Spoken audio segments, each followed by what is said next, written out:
حاضر و ناظر کے جو الفاظ اللہ تعالیٰ کی ذات کے بارے میں بولے جاتے ہیں، اور بعض ہمارے دیہاتوں میں یہ کثرت کے ساتھ ان الفاظ کا استعمال بھی کیا جاتا ہے۔ بے شک اللہ تعالیٰ ہر چیز اس پر عیاں ہے اور وہ ہر چیز کو دیکھتا ہے، لیکن اللہ تعالیٰ کی ان صفات کو بیان کرنے کے لیے کہ وہ سنتا بھی ہے اور دیکھتا بھی ہے، حاضر و ناظر کے الفاظ استعمال نہیں کر سکتے، کیونکہ ایک تو یہ الفاظ اللہ تعالیٰ کے اسماء میں شامل نہیں ہیں، اور دوسرا ان الفاظ کے اگر عربی لغت میں معنی دیکھے جائیں تو وہ اللہ تعالیٰ کی شان کے لائق نہیں ہیں۔ اسی لیے علماء اکرام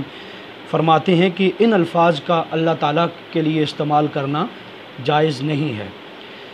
لہٰذا اللہ تعالیٰ کی ان صفات کو بیان کرنے کے لیے حاضر و ناظر کی بجائے اگر شہید و بصیر کے الفاظ استعمال کیے جائیں، جیسا کہ خود اللہ تعالیٰ کلام مجید میں ارشاد فرماتا ہے کہ ان اللہ علی کل شیء شہید، کہ بے شک ہر چیز اللہ تعالیٰ کے سامنے ہے، اور ایک اور جگہ پر اللہ تعالیٰ ارشاد فرماتا ہے ان اللہ سمیع بصیر، کہ بے شک اللہ تعالیٰ سنتا بھی ہے اور دیکھتا بھی ہے۔ مفتی وقار الدین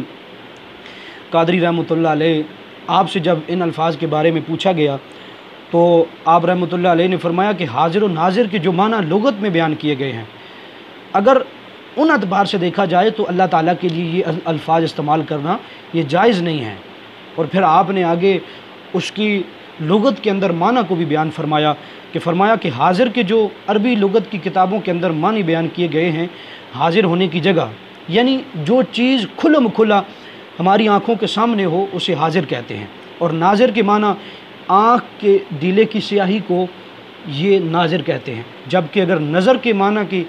دیکھا جائے تو اس کے معنی کسی امر میں تفکر و تدبر کرنا ہے۔ ان دونوں لفظوں کے لغوی معنی کے اعتبار سے اللہ تعالیٰ کو پاک سمجھنا یہ واجب ہے، اور اسی لیے ان اسماء کو جو اللہ تعالیٰ کے اسماء حسنی ہیں ان میں حاضر و ناظر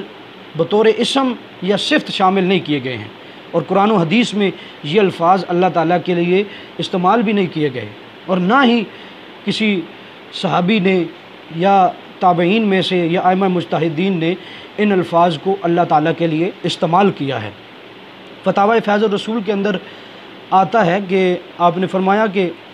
یہ الفاظ اللہ تعالیٰ کے لیے استعمال کرنا یہ جائز نہیں ہے،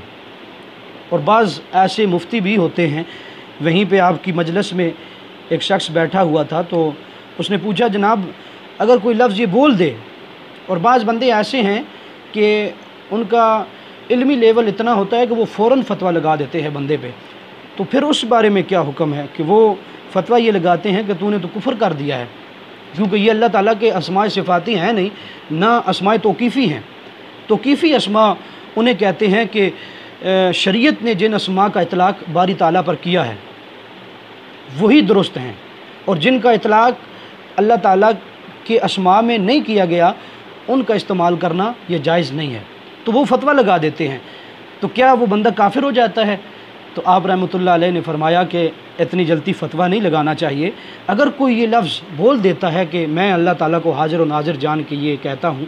تو پھر اس پہ کفر کا فتویٰ نہیں لگے گا۔ ہاں ایسے الفاظ سے کہ جو اللہ تعالیٰ کے اسماء توقیفی میں شامل نہیں ہیں، کہ جن کو شریعت نے باری تعالیٰ کے لیے استعمال نہیں کیا ہے، ان سے ہمیں بچنا چاہیے۔ واللہ اعلم ورسولہ اعلم۔